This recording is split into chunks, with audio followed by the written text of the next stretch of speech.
Quand on parle d'apprendre la photo, les smartphonographeurs ont tendance à pas se sentir concernés. Pourtant, c'est bien avec des smartphones que les photos waouh que tu vois défiler sur tes réseaux préférés sont faites. On en parle? Que tu sois ok ou pas avec la légitimité des smartphones, je veux pas jeter de l'huile sur le feu, mais rends-toi à l'évidence, c'est déjà eux qui dominent la photo. Il y a bien sûr des limites à son utilisation, mais c'est pareil pour l'appareil photo. Prends le cas d'un photographe reporter. Dans certaines situations, il lui sera préférable de sortir son smartphone plutôt qu'un appareil photo lourd et imposant et l'objectif qu'il est tout autant.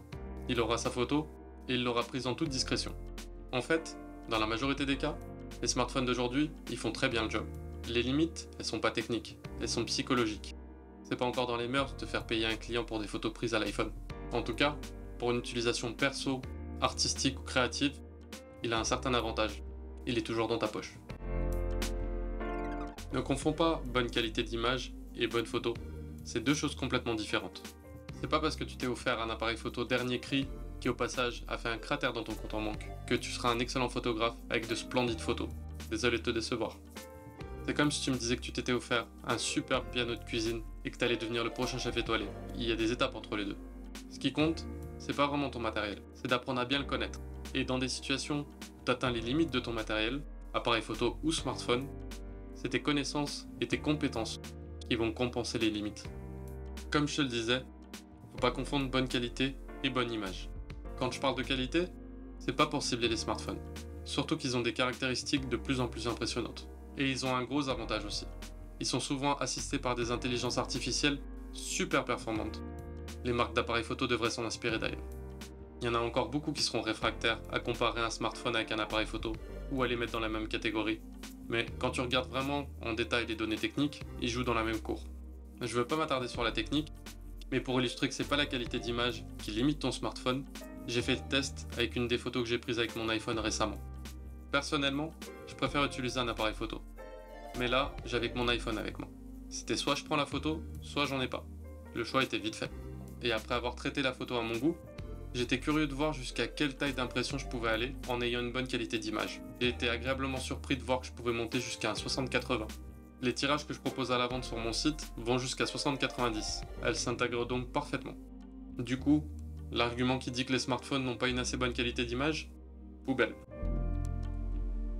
Les réelles différences entre un smartphone et un appareil photo sont sur l'ergonomie, l'adaptabilité et certains effets visuels.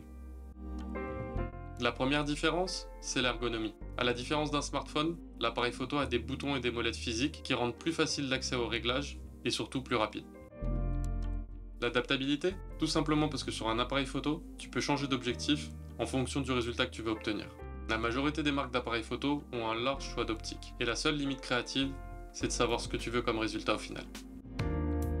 Il y a certains effets visuels comme le flou d'arrière-plan, ou bokeh si tu préfères, que tu pourras vraiment avoir qu'avec un appareil photo.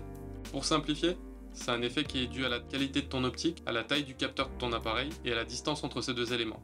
Même si les smartphones utilisent maintenant l'intelligence artificielle pour reproduire cet effet, c'est un effet mécanique qui est difficile à mimer.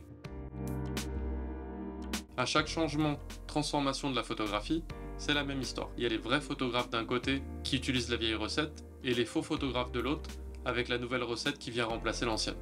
Ça a été le cas à l'arrivée du numérique, ça l'a été entre les réflexes et les hybrides et ça l'est aujourd'hui avec les smartphones. Le mot d'ordre, c'est l'ouverture d'esprit. Il faut accepter le changement, car de toute façon, il va s'imposer de lui-même. Et ces changements ne font pas que l'ancienne recette ne peut pas cohabiter avec la nouvelle. Au contraire, elles se complètent. Il y a toujours des appareils photo argentiques et des réflexes numériques. La seule différence, c'est qu'on a plus de choix. En fonction de ce que tu fais de tes photos, tu n'as pas les mêmes besoins. Il faut juste adapter ton choix avec les photos que tu veux créer et l'outil que tu aimes utiliser. Si tu veux de bonnes photos, en tout cas celles que tu rêves de faire, apprends la photo. La plupart des connaissances sont des connaissances universelles, que tu peux appliquer quel que soit ton appareil. Découvre la lumière et ses effets, ses différentes intensités, l'aspect de ton image selon son positionnement, ça aura un énorme impact sur tes photos. Améliore ton cadrage, décide de ce que tu inclus ou pas dans ton image. Apprends à composer tes images en agençant au mieux les éléments à l'intérieur de celles-ci. Finis tes photos en les post-traitant. Le post-traitement, développement, retouche, comme on peut l'appeler aussi, c'est un moyen d'accentuer ton intention première et de mettre en évidence ton sujet. Et pas seulement le fait de coller un filtre avec le dernier look à la mode, même si parfois ça peut être sympa. Mais surtout, explore ta créativité. La créativité, c'est pas réservé à un groupe de personnes. On est tous créatifs. La seule différence, c'est qu'on l'a pas tous développé au même degré. Être créatif, c'est de faire ce que tu veux faire comme tu imagines de le faire. On appelle la différence entre ce que tu imagines et ce que tu produis réellement le creative gap. Pour remplir ce creative gap, apprends ce que tu as à apprendre pour réussir à faire exister ce que tu imagines. La photographie, c'est pas que des pixels. La photo est créée dans ton esprit avant d'être enregistrée par l'appareil, ne l'oublie pas. C'est à toi de guider ton appareil pour qu'il imprime ce que tu as dans la tête. Peu importe finalement que tu utilises un smartphone ou un appareil photo traditionnel, la photo, c'est un moyen d'expression, alors exprime-toi. Si t'as aimé cette vidéo, pense à t'abonner, et je te dis à bientôt dans une nouvelle vidéo.